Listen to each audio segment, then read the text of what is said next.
stand last night in the Senate because President Trump tweeted that Chuck Schumer was trying to extort his Republican colleagues, extortion on America. Can you tell us what happened as you tried to get across the finish line President Trump's nominees for pretty much, bipartisan people? Yeah, so first of all, we have 61 nominees that have been voted out of the committee to report to the floor that's got bipartisan support. And President Trump was very engaged for 3 days with myself and a few other members negotiating really the hostage release. I hate to say it that way, but that's what it is, because President Trump's the first president in history not to be able to have one single nominee go through by UC, but that's unanimous consent, or by a voice vote. So we're trying to break the logjam.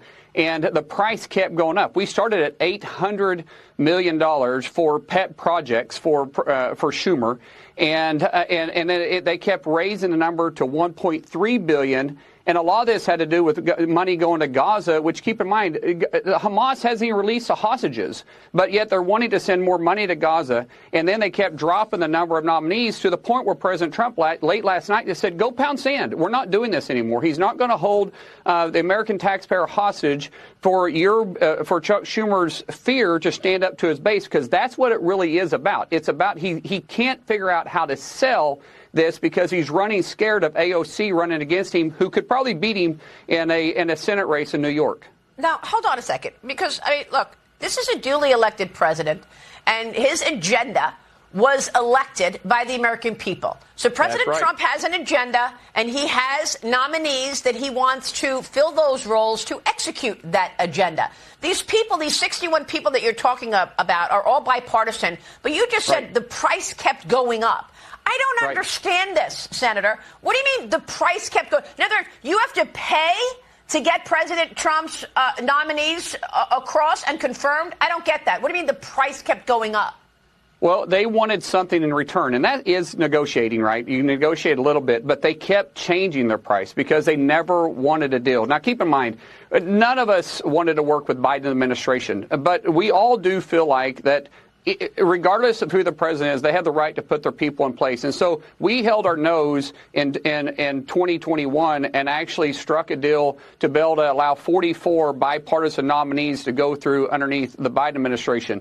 And which was, unfortunately, we thought we was working like the Senate's supposed to work. What's happened now, their hatred towards President Trump, their fear, literally their fear of their base has allowed them or has kept them from being able to move forward at all. And so when I say by the price going up, they kept going.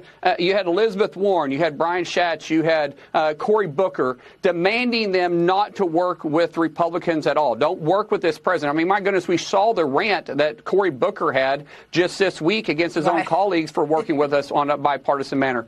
So Schumer kept demanding more because he knew that he would get to the point where we couldn't accept it. And I'm proud of President Trump. I spoke to him this morning, which, by the way, he's watching your show.